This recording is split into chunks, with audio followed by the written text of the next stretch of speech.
দর্শক আরটিভি লাইভে আপনাদের স্বাগত। আমি এই মুহূর্তে দাঁড়িয়ে রয়েছি ময়মনসিংহ সিটি কর্পোরেশনের যে কোরবানির পশু হাট, সেই পশু হাটে অর্থাৎ জৈনুল আবেদিন উদ্যানের এই পশু হাটটিতে আপনাদেরকে দেখাই এই যে ঈদে প্রতিবারই কিন্তু এই জৈনুল আবেদিন উদ্যানে ঈদের 2 দিন আগে থেকে কোরবানির পশুর হাট বসে, অর্থাৎ এইবারও বসেছে পশু হাট। তো বিভিন্ন ক্রেতা এবং বিক্রেতারা এখানে কিন্তু ঈদের 2 দিন আগে থেকেই তাদের প্রয়োজনীয় গবাদি পশু অর্থাৎ এখান থেকে ক্রয় করে থাকেন।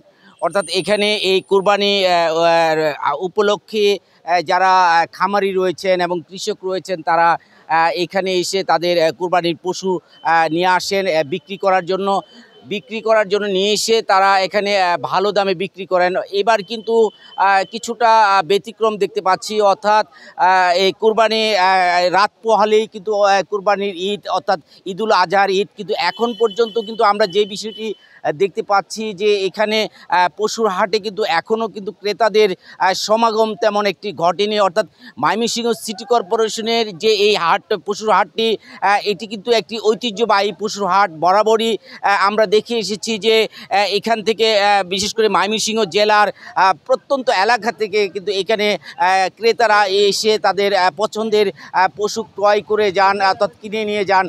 কিন্তু এবার কিন্তু তেমনটি দেখা যাচ্ছে না। অর্থাৎ এই কোরবানি হাটকে উপলক্ষে যদি বলা যায় যে এখানে কিন্তু গবাদি পশু অর্থাৎ এই যে কোরবানির যে পশু সেটার কিন্তু আমদানি রয়েছে ব্যাপক, কিন্তু ক্রেতাদের উপস্থিতি কিন্তু খুবই কম। অর্থাৎ ক্রেতাদের উপস্থিতি কম থাকার কারণে যারা এখানে গবাদি পশু নিয়ে এসেছেন অর্থাৎ কোরবানি গরু নিয়ে এসেছেন, ছাগল নিয়ে এসেছেন, তারা কিন্তু কিছুটা হতাশা প্রকাশ করেছেন। অর্থাৎ তারা বলছেন যে এমনটি তারা কখনো দেখেননি বরাবর।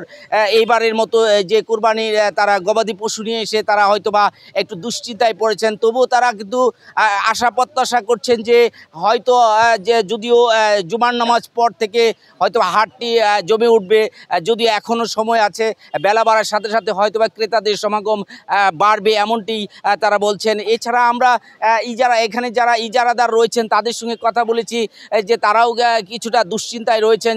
তারা বলছেন যে এবারে পশুর হাটে কিন্তু ক্রেতাদের সমাগমটা খুবই কম। তারা প্রত্যাশা করছেন হয়তোবা বেলা বাড়ার সাথে সাথে হয়তোবা কোরবানি এই পশুর হাটে যে ক্রেতাদের সমাগম বাড়বে, তারা এমনটি বলছেন।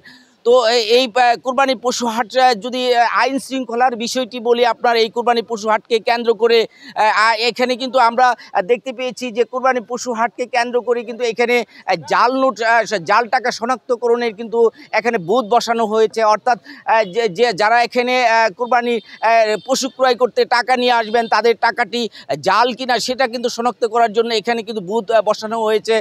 এছাড়া যারা এখানে ক্রেতা এবং বিক্রেতা আসছেন তারা যেন নিরাপদে এই কোরবানির হাট থেকে তারা পশু ক্রয় করতে পারেন, তারা এমনভাবেও কিন্তু এখানে আইন শৃঙ্খলার বিভিন্ন প্রস্তুতিও রাখা হয়েছে আমরা যেমনটি দেখেছি।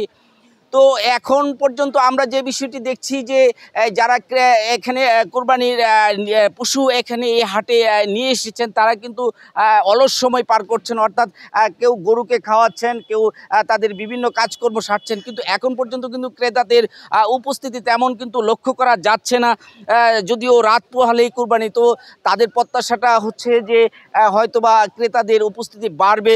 আপনাকে একটি বিষয় জানিয়ে রাখি যে ময়মনসিংহ এই জেলায় এবার 152টি স্থায়ী এবং অস্থায়ী পশুর হাট বসানো হয়েছে, যেখানে বিভিন্ন এলাকা থেকে কিন্তু যারা ক্রেতা রয়েছেন তারা এখানে এসে তাদের পছন্দের পশু কিন্তু ক্রয় করেন।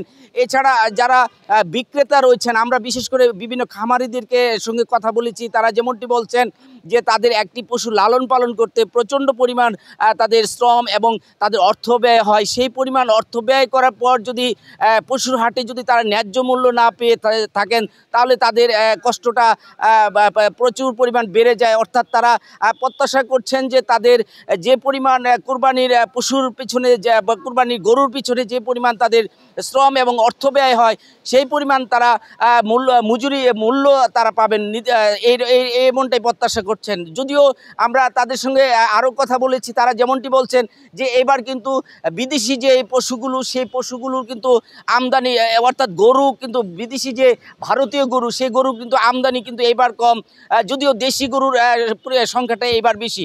তো এই ছিল আমার কাছে ময়মনসিংহ নগরীর সিটি কর্পোরেশনের জয়নুল আবেদিন উদ্যান থেকে কুরবানির পশুর হাট নিয়ে সর্বশেষ।